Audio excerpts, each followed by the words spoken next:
आज बात करते हैं इस टॉपिक पर कि कुछ लोग विज्ञान में बहुत विश्वास करते हैं किंतु अध्यात्म में नहीं।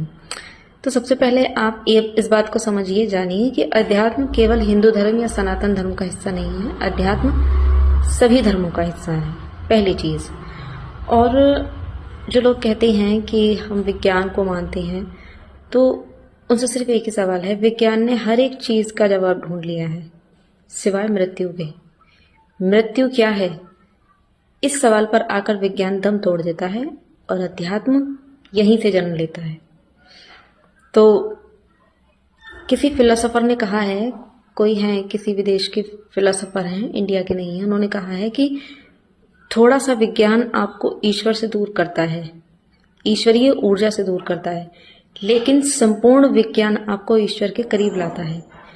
अब जो नासमझ हैं, जो मूर्ख हैं, इस विश्व की भाषा में मूर्ख हैं, वो मानते हैं कि मनुष्य कि ईश्वर जो है वो कोई मनुष्य रूपी व्यक्ति है जिसके बारे में बात हो रही है, पूजा हो रही है। नहीं, अध्यात्म यही सिखाता है, यही कहता है कि जो परमात्मा है, जो परमेश्वर है, जो अल्लाह है, जो ईश्वर है, जो अकाल पुरख है, वो इस ब्रह्मांड की एक ऐसी ऊर्जा है, एक ऐसी शक्ति है, एक ऐसा प्रकाश है जिससे यह सृष्टि उत्पन्न हुई है, उसे मानता है। वो एक एनर्जी का सोर्स है, जैसे हमारा सूर्य मूल एनर्जी का सोर्स है, वैसे ही क्या है, वो ब्रह्मांड का जो स्रोत है, जहां से उत्पन्न हुआ है, वही मूल एनर्जी का स्रोत है पूरे ब्रह्मांड की संपूर्ण।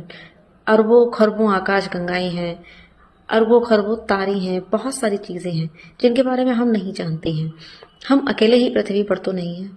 तो जिन लोगों की मानसिकता केवल इस धरती तक सीमित है, जिन्हें केवल इतना जानना है कि इतना पता है कि हाँ, कमाना है, खाना है, जीना है और एक दिन मर जाना है, उसके अलावा और कोई अगर काम उनको सूझता है तो सिर्फ राजनीति करना, पॉलिटिक्स करना, उसके लिए किसी भी हद तक जाना। तो अध्यात्म जो है वो पॉलिटिक्स करने वालों के लिए तो है नहीं, पहली चीज। और जो आम जीवन पर विश्वास रखते हैं, बाकी किसी चीज पर विश्वास नहीं रखते हैं, उनके लिए भी नहीं है। और वो कुछ ज्यादा ही बुद्धिमान समझते हैं, कुछ लोग बेहद बुद्धिमान समझते हैं खुद को, उनके लिए भी अध्यात्म नहीं है। क्योंकि अत्याधिक तर्क जो है वो भी पागल कर देता है। आपने सुना होगा कि बहुत से लोग, बहुत से विद्वान, बहुत से वैज्ञानिक जो है पागल हो जाते हैं। वो किस लिए? क्योंकि सत्य की खोज करते करते उनको वो चीज मिलती ही नहीं है जो उनके भीतर है, जो उनके अंदर बसी हुई है। बस यही अध्यात्म है। जिस दिन आपको समझ में आ जाएगा, उस दिन भगवान, अल्लाह, ईश्वर सब कुछ समझ में आ जाएगा, सब कुछ।